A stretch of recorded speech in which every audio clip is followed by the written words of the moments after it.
Naliligo po at saka naliligo laang.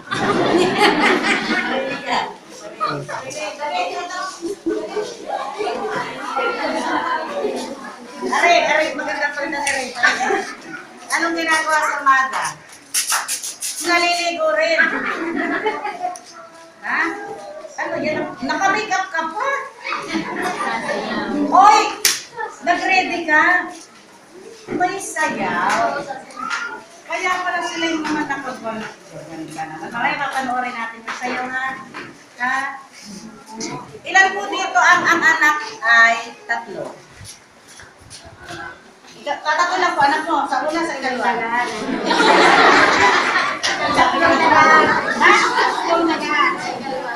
Ilan ganda po anak mo? Siyam. Siyam.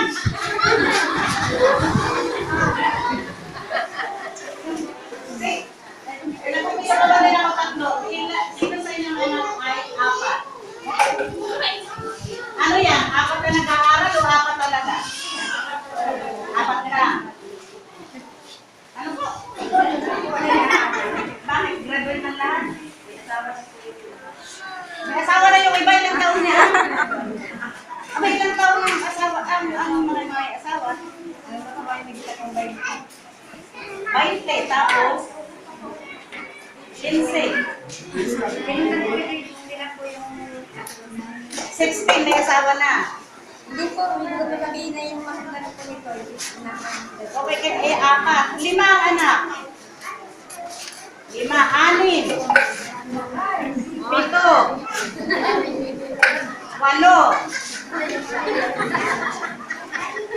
8. Nahiya pa. Siyam.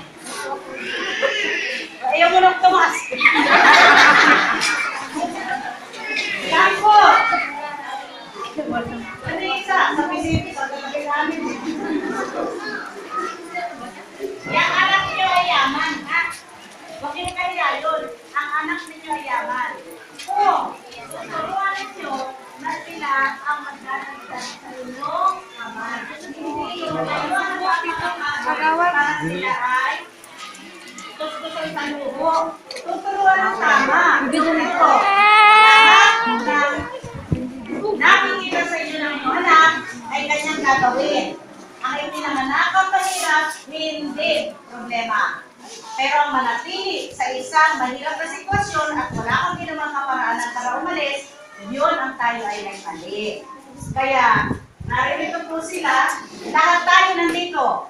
Kayo, nagpapakagutom, nagpapakahirap magbitbit ng anak, hindi ko ng baboy manok, lahat ng bahay. Kaming din namin ang aming mga tungkulin, ang aming mga gawain, para lang dito sa maliliit na ito. Dahil sila lang yung pag-asa natin. Ibibigay namin sa kanila yung maliit na bagay, pero kapag ginamit natin ng tama, magkakaroon ito ng malawak at magandang impluwensya sa kanila. Madali lang po kasing sabihin yung edukasyon, pero ano yun? Ang edukasyon po ay 2. Formal sa school, informal sa bahay. Kayo rin ay guro ng inyong mga anak sa bahay. Huwag niyo pong kalilimutan yan. Kung nakita nila sa inyo na marunong kayong nagtiis, magiging siya sa pagtiis. Kung nakita nila sa inyo na kayo masipag, magiging silang masipag. Kung nakita nila sa inyo na sila'y marunong umunang, kayo marunong umunawa, hindi kayo nakakatatakatakat, hindi rin sila magdadadakdak, magiging silang maunawain. Kapag pinalaki ninyo sila sa pagmamahal, hindi sa pagpalo, magiging rin siyang mapagmahal. Kung palalaki ninyo sila na pinapalo ninyo dahil naiinis kayo, matututo siyang maging rebelde. Hindi kayo susundin, hindi ka sa ulo, gagawin ang dahil pinapalo ninyo. Sa halip, pag sinagkamali, yakapin ninyo, anak, bakit ganon? Hindi ganon, ganito dapat. Mali rin naman, nag-grade 6 na, niyayakap nyo pa. Lalo ang mga tatay o kaya ang mga nanay dahil sa psikolohiya po, meron yung epekto. Maganda po yung kasama mo, kausap mo. Ano po? Ang mag-asawa, ang mga gawain mag-asawa, hindi dapat nakikita ng bata. Ano man ginagawa ninyo, huwag nyo alisin sa isip ninyo.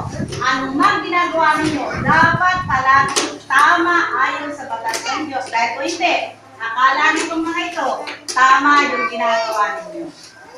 Paglaki nila, makuprostrate kayo. Sabihin ninyo, ayaw mo ba nag-asawa ng maaga yung anak ko? Eh bakit? Ano bang nakita?